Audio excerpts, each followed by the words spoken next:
오늘 우리에게 주시는 하나님의 말씀은 역대상 29장입니다. 역대상 29장 10절부터 19절 함께 교독하겠습니다. 역대상 29장 10절부터 19절입니다. 다윗이 온 회중 앞에서 여호와를 송축하여 이르되 우리 조상 이스라엘의 하나님 여호와여, 주는 영원부터 영원까지 송축을 받으시옵소서.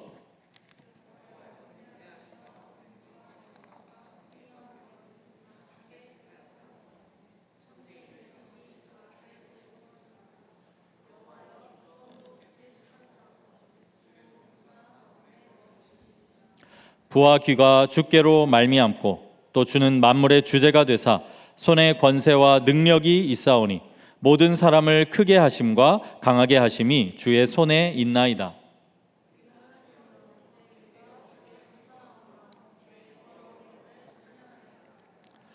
나와 내 백성이 무엇이기에 이처럼 즐거운 마음으로 드릴 힘이 있었나이까?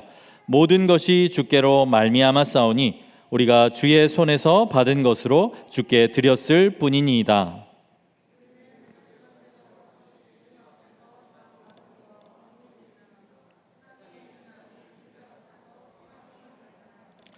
우리 하나님 여호와여, 우리가 주의 거룩한 이름을 위하여 성전을 건축하려고 미리 저축한 이 모든 물건이 다 주의 손에서 왔사오니 다 주의 것이니이다.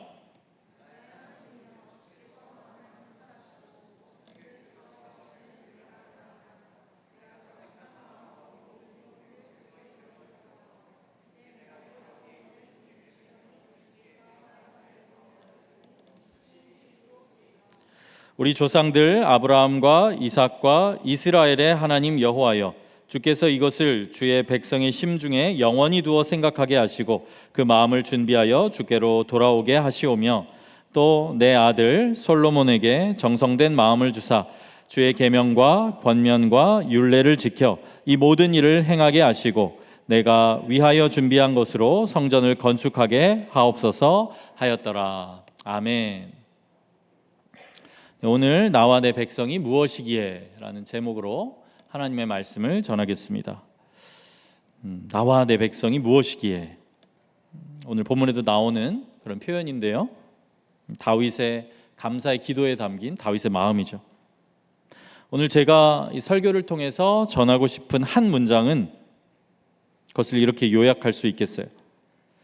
진정한 찬양과 감사는 상황과 환경이 아닌 하나님을 아는 지식으로부터 나온다.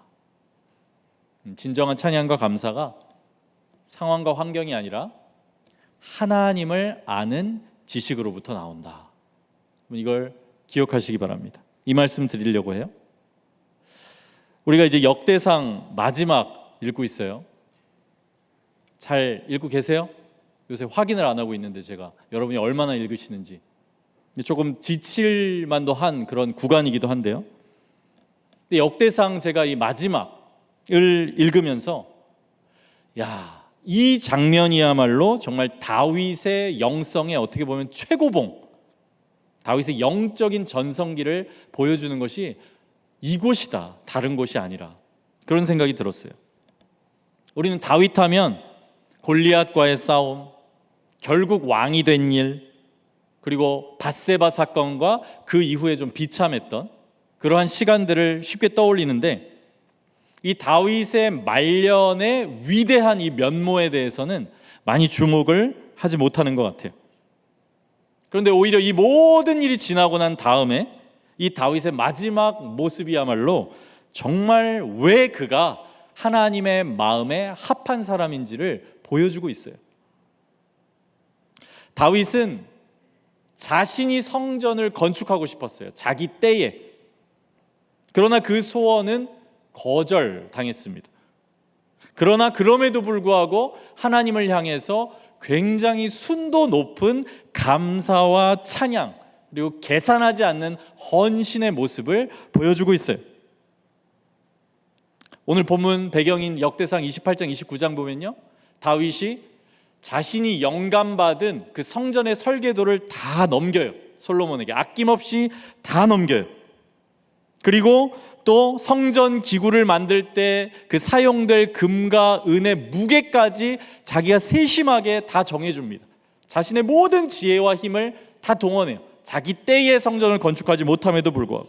그리고 놀랍게도 자기 사제까지 거의 다 털어서 막대한 양의 금과 은을, 이거는 교회가 아니죠, 국가의 공적 재산이 아니라 자기 거, 자기 사유재산까지 엄청나게 드리면서 그 성전에 금과 은을 입혀요. 이런 마음이라는 거죠. 여기서 저는 다윗에게 절대로 발견할 수 없는 두 가지를 생각해 봤어요. 이게 굉장히 중요한 두 가지예요. 먼저 첫째로 다윗에게는 하나님을 향한 섭섭한 마음이 없어요. 다윗에게는 하나님을 향한 섭섭한 마음이 없어요. 이게 없어요. 여러분, 지금 다윗의 소원이 거절당했어요. 다윗은 자기 때에 자기가 성전을 건축하고 싶은 소원이 있었어요. 그러나 그럴 수 없었는데 심지어 하나님께서는 그 거절의 이유에 대해서 이렇게 말씀하세요. 28장 3절 우리 한번 다 함께 읽어볼까요? 시작. 너는 전쟁을 많이 한 사람이라 피를 많이 흘렸으니 내 이름을 위하여 성전을 건축하지 못하리라. 여러분, 얼마나 인간적으로는 섭섭한 말씀 아닙니까? 다윗이 그냥 잔인한 사람이어서 전쟁 많이 했던 것입니까? 아니거든요. 이거는 다윗의 시기의 한계예요. 한계. 다윗 시기에는 사울 왕 그 세력과 내전이 있었고요. 아직 왕국이 기틀을 잡기 전이었기 때문에 이방 족속들과의 전쟁이 있었어요. 그러니까 어쩌면 이것은 다윗에게 맡겨진 사명이었어요. 전쟁하고 승리하고 영토를 굳건하게 하고. 근데 하나님께서 거절하시는 거예요. 이런 말씀을 하시면서.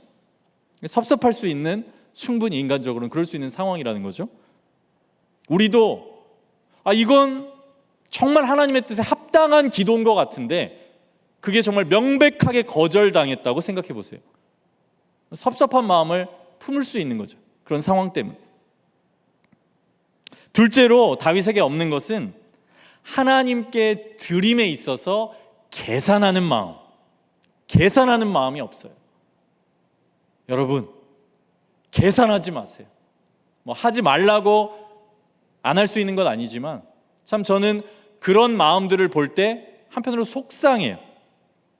저와의 관계가 아니라 하나님께 청년들이 계산하는 것들, 이런 것들이 느껴질 때, 드리는 걸 너무 아까워할 때, 다 계산하고 남은 거 드리는 것 같을 때, 그럴 때 저는 마음이 속상합니다. 근데 다윗에게는 하나님께 드림에 있어서 계산하는 마음이 없어요. 자신이 영감받은 설계도를 다 내어주고요, 모든 지혜와 힘을 다하고 자기 사유재산까지 올려드리고 있어요. 그리고 솔로몬에게도 이렇게 말합니다. 역대상 28장 9절 내 아들 솔로몬아, 너는 내 아버지의 하나님을 알고, 오늘의 주제와 관련이 있어요. 하나님을 아는 지식이에요. 하나님을 알고 온전한 마음과 기쁜 뜻으로 섬길지어다. 온전한 마음은 나뉘어지지 않은 한 마음이에요. 지난주에도 말씀드렸죠. 좋은 병사에게 있는, 주님을 기쁘시게 하고 싶은, 나뉘어지지 않은 한 마음, 그러니까 온전한 마음이에요. 그리고 여기 기쁜 뜻은 기꺼운 마음이에요. 자원하는 마음이에요. 내가 기꺼이 드리고 싶은 마음이에요. 미루는 게 아니라 기꺼이 할게요. 그 마음이에요. 그 마음으로 하나님을 섬기라고 말해요. 이 다윗에게 있는 마음이에요. 지금 다윗은 이게 그러니까 영적인 전성기, 최고봉이라는 거예요. 다윗의 어떤 영성이 있어서 그가 할 수 있는 최선과 최고를 하나님께 드리는데 자기를 위해서가 아니라 자기가 거절당한 그 소원을 준비하면서 그렇게 하고 있다는 거예요. 위대한 모습이에요. 자, 이제 이어지는 것이 본문의 감사기도예요. 그래서 우리는 이 기도의 시작과 중심에서 다윗이 어떻게 이런 마음을 가질 수 있었는지를 우리가 확인할 수 있어요. 그것은 다윗의 어떤 상황과 환경 때문이 아니었습니다. 제가 앞에서 말씀드렸어요. 진정한 찬양과 감사는 상황과 환경이 아닌 어디로부터 나온다고요? 하나님을 아는 지식에서 나온다고 말씀드렸죠. 그것을 오늘 본문, 지금 이 다윗의 기도가 바로 보여주고 있어요. 역대상 29장 10절에서 11절 우리 함께 읽겠습니다. 시작. 다윗이 온 회중 앞에서 여호와를 송축하여 이르되 우리 조상 이스라엘의 하나님 여호와여, 주는 영원부터 영원까지 송축을 받으시옵소서. 여호와여, 위대하심과 권능과 영광과 승리와 위엄이 다 주께 속하였사오니 천지에 있는 것이 다 주의 것이로소이다. 여호와여, 주권도 주께 속하였사오니 주는 높으사 만물의 머리이심이니이다. 아멘. 다윗은 그의 일평생을 통해서 그의 승리, 아까 예배 시작할 때 말씀드렸죠. 인생이 이렇게 곡선으로 이어지는데 우리가 승리하지만 때로 우리 뜻대로 풀리지 않는 일이 있고 실패할 때 있죠. 그것은 지는 것이 아니라 뭐라고 했어요? 레슨이에요. 레슨, 교훈이에요. 다윗은 자신의 인생을 다 우여곡절을 거치는 가운데 그를 높이신 일뿐만 아니라 그의 비참한 죄, 영적인 패배, 그러나 그 모든 인생을 통해서 하나님의 은혜, 하나님의 영광, 이것을 깨달은 거예요. 그러니까 하나님의 어떤 분이신지를 안 거예요. 그러므로 이 하나님을 아는 지식 가운데 하나님을 높이고 있어요.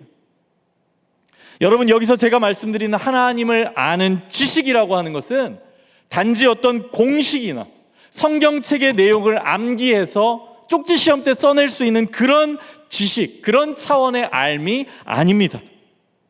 이 하나님을 아는 지식은 하나님이 어떤 분이신지, 그분의 성품과 속성을 내가 정말 전인격적으로 아는 지식, 이것이 하나님을 아는 지식이에요. 우리에게 이게 있어야 돼요. 이 하나님을 아는 지식이 우리에게 진정한 찬양과 감사를 올려드리게 한다는 거예요. 우리는 감사라고 하면요, 우리 주로 상황과 환경을 많이 떠올려요. 우리에게 주신 어떤 조건에 대한 감사, 이런 거죠. 그런 걸로 인해 감사하면서 하나님을 높이는 거예요. 물론 그런 감사도 필요합니다. 좋은 것이에요. 해야 합니다. 그러나 우리의 상황과 환경으로 인한 감사는 항상 상대적이고요, 항상 영원할 수 없어요. 그게 감사의 제목이라면, 우리들에게 주시는 어떤 일의 성공, 대학이나 직장의 합격, 여러 좋은 결과, 주님의 선한 인도하심, 이런 것들을 우리의 삶 가운데 주님께서 주십니다. 그러나 생각해 보면 그런 것들은 누군가에게 있으면 누군가에게 없을 수밖에 없어요. 실제로 모든 사람에게 주어질 수 있는 것이 아니고요, 상대적으로 또 어떤 사람에게는 많고요, 상대적으로 어떤 사람에게는 적을 수밖에 없어요. 그래서 상황과 환경으로부터 나오는 감사라고 하는 것은 영원히 견고할 수는 없는 거예요. 그리고 우리의 상황과 환경이 감사와 찬송의 제목이 될 때, 그건 그 상황과 환경이 변할 때 그 감사와 찬양도 흔들릴 수 있는 거죠. 여러분, 그 송명희 시인이라는 분 들어보셨어요? 세대가 달라서 이분이 계신데요, 저 때는 그분의 찬양 이런 것들이 굉장히 유명했어요. 근데 이분은 출생 당시부터 뇌성마비 장애를 가지신 분이세요. 근데 이분이 17세 때 하나님을 만나게 되었다고 합니다. 그리고 나서 이 신앙 안에서 시를 쓰기 시작하셨는데, 많은 알려진 시들이 있는데 그 중에서도 찬양으로도 만들어지고 굉장히 알려진 시가 공평하신 하나님이라는 시예요. 가사를 보면 가사 일부는 이렇습니다.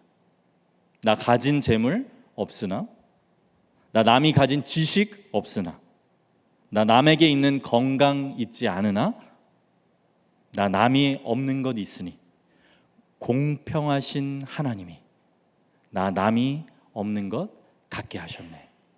이런 가사의 시인데 굉장히 이 선포가 강력하게 느껴져요. 왜냐하면 이 시는 아주 역설적인 방식으로 이 송명희 시인이 하나님을 아는 그 지식을 선포하고 있는 시이기 때문에 그래요. 누가 봐도 그녀는 하나님이 불공평하시다 이렇게 외칠 수 있는 사람이잖아요.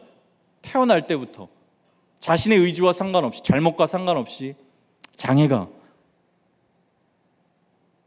그러니까 하나님께 섭섭함을 토로할 수 있는 그런 상황이에요.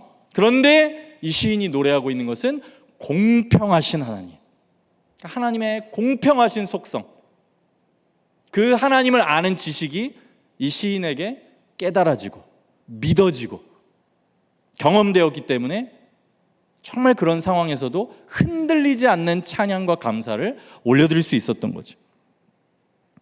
우리에게 이것이 필요해요. 하나님을 아는 지식. 오늘 다윗의 이 고백 속에 담긴 하나님의 한 가지 속성만 우리들이 함께 살펴보길 원합니다. 그것은 하나님의 위대하심이에요. 하나님의 위대하심. 다윗은 이 하나님의 위대하심을 노래하고 있어요. 역대상 29장 11절이에요. 여호와여 위대하심과 권능과 영광과 승리와 위엄이 다 주께 속하였사오니. 이 하나님의 위대하심은 오늘날 그리스도인들에게 없는 하나님을 아는 지식이에요. 우리들에게 이 하나님의 위대하심에 대한 정말 암과 믿음이 부족해요.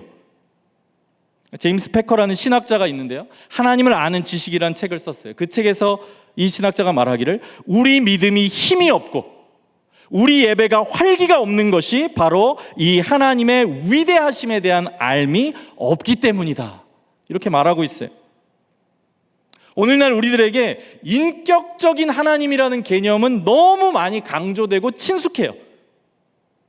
그리고 물론 맞아요. 하나님은 인격적인 분이세요.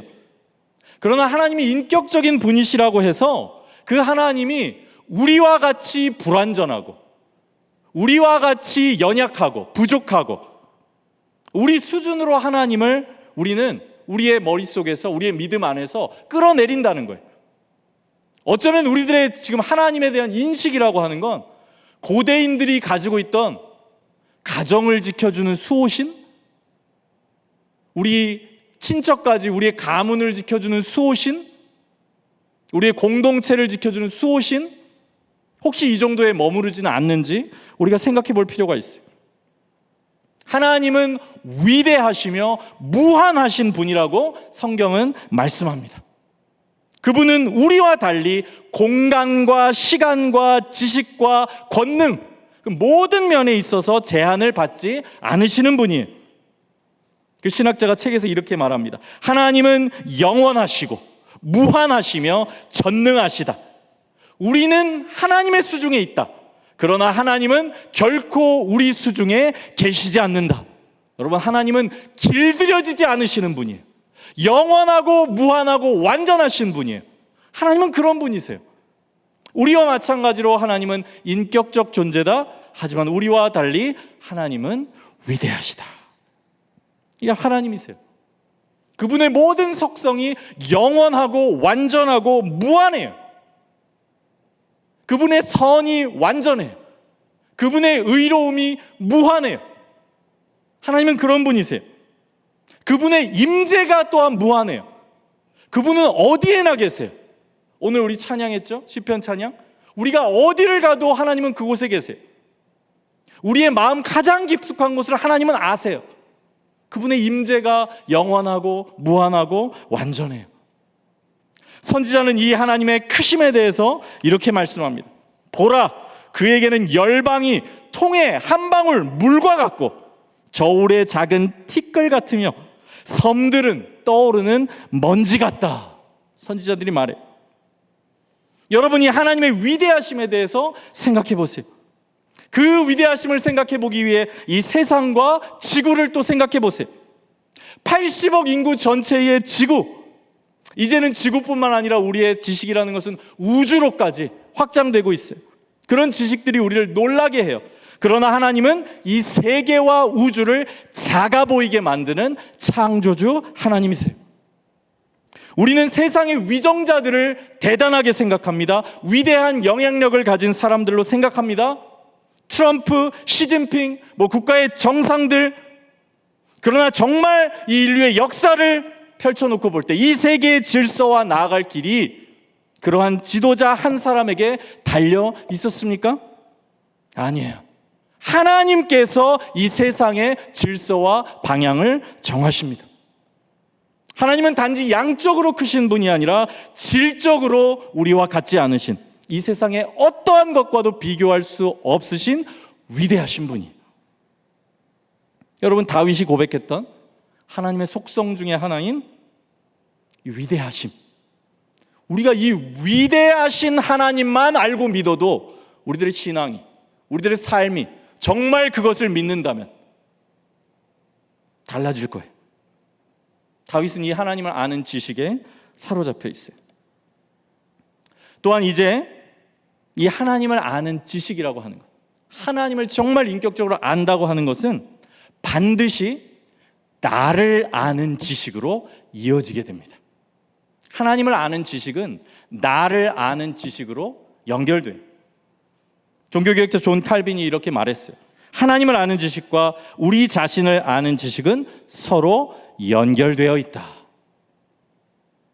우리는 하나님의 위대하심을 알 때에만 우리의 유한함, 우리가 작다는 것, 우리의 인생이 짧다는 것, 정말 진리이지만 생각하지 않고 살아가는 그것을 하나님의 크심과 영원함을 알 때에 생각하게 돼요.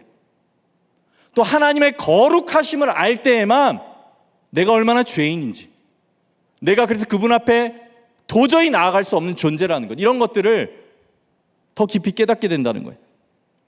하나님을 알 때에만 나를 진정으로 알 수 있고, 이 두 가지 참된 지식 안에서 우리는 하나님께 올바로 반응하며 살아가게 된다는 거예요.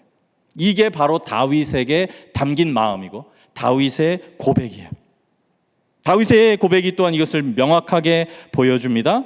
다윗은 하나님을 아는 지식을 통해 하나님을 높이고 찬양해요. 그리고 그의 고백이 이어집니다. 14절, 15절 우리 함께 읽겠습니다. 시작. 나와 내 백성이 무엇이기에 이처럼 즐거운 마음으로 드릴 힘이 있었나이까? 모든 것이 주께로 말미암아 싸우니 우리가 주의 손에서 받은 것으로 주께 드렸을 뿐이니이다. 우리는 우리 조상들과 같이 주님 앞에서 이방 나그네와 거류민들이라. 세상에 있는 날이 그림자 같아서 희망이 없나이다. 이게 보이죠? 나와 내 백성이 무엇입니까? 그 무한하시고 위대하신 하나님 앞에서 대체 나와 내 백성은 무엇입니까? 우리가 세상에 있는 날은 그림자 같습니다. 하나님의 그 위대하심에 비하면 나는 아무것도 아닙니다. 그런데 그런 우리에게 하나님께서 하나님의 것을 주시며 또한 그런 우리와 관계를 맺으셔서 내 손에서 하나님의 것을 하나님께 올려드리게 하심, 하나님, 나에게 이런 은혜를 주시는 하나님. 다윗에게는 이 감격이 있다는 거예요. 여기 하나님께 올려드려야 할 마땅한 반응이 나오는 거예요. 하나님을 아는 지식은 나를 아는 지식과 연결되어 있고, 우리는 이 지식 안에서 하나님께 합당한 반응을 올려드릴 수 있게 되는 거예요. 그래서 우리의 감사와 찬양의 이유 되는 것은 상황과 환경이 아니라 하나님을 아는 지식이에요. 이게 진정한 찬양이고 이것이 또한 성도의 삶이자 봉사이며 오늘 다윗의 모습이에요. 여기서 다윗의 계산하지 않는 섬김이 나오는 거예요. 사랑하는 여러분, 혹시 하나님을 향하여 섭섭함이나 또는 거절감을 가지고 있으신 분이 있습니까? 기도 이루어지지 않은 것으로 인해 합당한 소원이라고 생각하지만 그것들이 거절되는 것으로 인하여. 그러나 물론 상황과 환경 면에서의 해결도 필요합니다. 하나님께서는 그것도 주십니다. 허락하십니다. 그러나 진정으로 우리에게 필요한 것은 하나님을 아는 지식이라는 것을 여러분 믿으시기 바랍니다. 오히려 상황과 환경이 그 변화가 정말 필요한 그 이유는 우리가 이 모든 것을 통해서 그 하나님의 어떤 분이신지를 우리가 알게 되기 때문이에요. 이 하나님을 아는 지식을 구하시기 바랍니다. 자, 이제 마지막으로 성경은 이 하나님을 아는 지식이 바로 그리스도 안에 있다고 말씀합니다. 요한복음 17장 3절입니다. 영생은 곧 유일하신 참 하나님과 그가 보내신 자 예수 그리스도를 아는 것이니이다. 이 성경은 우리의 하나님을 아는 지식이 예수 그리스도 안에 있다고 말씀해요. 예수 그리스도. 이 예수 그리스도가 바로 오늘 우리가 정말 영적인 최고봉이다 라고 얘기하는 그 다윗이 미리 보여주시는 분이에요. 예표한다고 말하죠. 미리 보여주시는 분. 다윗을 통해 우리가 미리 바라보게 하시는 분, 미리 알게 하시는 분. 구약 성경에서 그분이 바로 예수 그리스도세요. 그러나 다윗과 예수님은 다릅니다. 다윗은 모든 고난과 죄로 인한 비참을 겪은 후에야 그 위대하신 하나님을 알게 되고 그 하나님의 은혜 안에서 온전한 찬양과 감사를 올려드리게 돼요. 모든 죄와 비참을 겪은 후에야 그 하나님을 아는 지식을 가지게 된다는 거예요. 그러나 우리 주 예수 그리스도는 그러한 고난이나 고통이 전혀 필요치 않으신 분이셨어요. 그분은 창세 전부터 하나님을 완전하게 아시는 하나님의 아들이셨습니다. 그러나 예수 그리스도께서는 하나님을 알지 못하는 그래서 우리 자신에 대해서도 알지 못하고 하나님에 대하여 올바로 반응하며 살아갈 능력도 없고 살아갈 길이 없는 우리들에게 그 하나님을 진정으로 알려주시기 위하여 이 땅에 인간의 몸을 입고 내려오셨고 그리고 십자가를 지셨습니다. 그리고 예수 그리스도는 이 다윗이 인생의 이제 충만함과 회복 가운데 다윗은 자신을 기꺼이 드리는 오늘 본문의 모습을 보이지만 예수 그리스도께서는 죄가 없으신 가운데 고난을 받으시고 그 고난 가운데에서도 자신을 온전히 기꺼이 하나님께 드리세요. 이것을 통해서 하나님 아버지께서 우리에게 알려주시는 것은 그 위대하신 하나님께서 우리를 사랑하신다는 거예요. 그 위대하신 하나님께서 그분의 사랑을 알려주시고 우리로 하여금 그 사랑에 반응하게 하시기 위해서 예수 그리스도를 보내어 주셨다는 것입니다. 이것이 하나님께서 우리에게 말씀하시는 바예요. 그러므로 우리 하나님은 단지 위대하신 분일 뿐 아니라 정말 그 위대하심으로 우리가 상상할 수 없는 방법으로 우리를 사랑하시는 분이세요. 그래서 이 하나님을 아는 지식이 있는 사람, 하나님이 나를 이렇게 사랑하신다는 것을 아는 사람은 다윗처럼 섭섭함이나 거절감이나 자기 연민이나 이런 것들에 지배당하여 살아가지 않습니다. 그럴 수 없어요. 마태복음 13장 44절, 이것이 하나님을 아는 지식을 가진 사람의 삶이에요. 천국은 마치 밭에 감추인 보화와 같으니, 밭에 감추인 보화, 예수 그리스도 안에 있는 하나님을 아는 지식, 근데 그것이 밭에 감추인 보화 같으니 사람이 이를 발견한 후 숨겨두고 기뻐하며 돌아가서 자기의 소유를 다 팔아 그 밭을 사느니라. 이게 하나님을 아는 지식을 가진 사람, 소유한 사람의 기쁨이고 그 사람의 삶의 태도예요.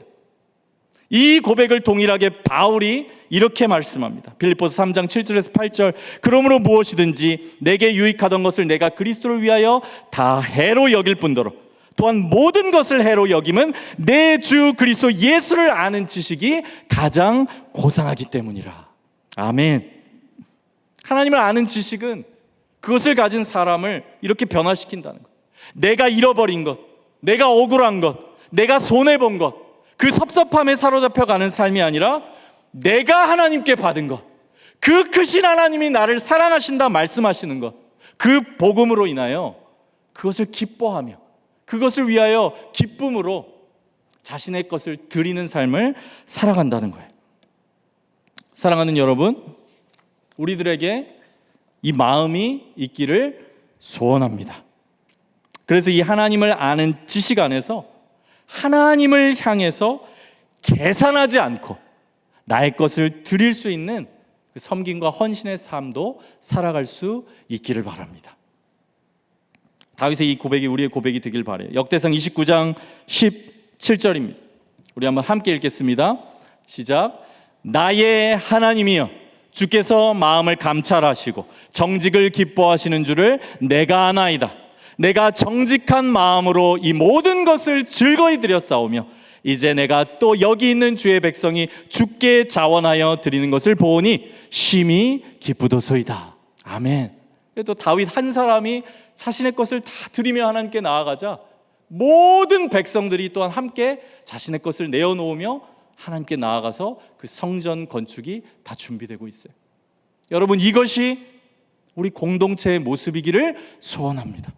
하나님을 아는 지식으로 충만하여서 정말 이 세상에 내가 가지지 못한 거, 억울한 거, 거절당한 거, 그런 것들에 사로잡혀서 사는 것이 아니라 하나님의 생생한 그 사랑, 그 감추인 보화, 그것을 발견한 사람처럼 다른 것들을, 사실 바울은 여기서 배설물로 여긴다고 말씀하고 있어요.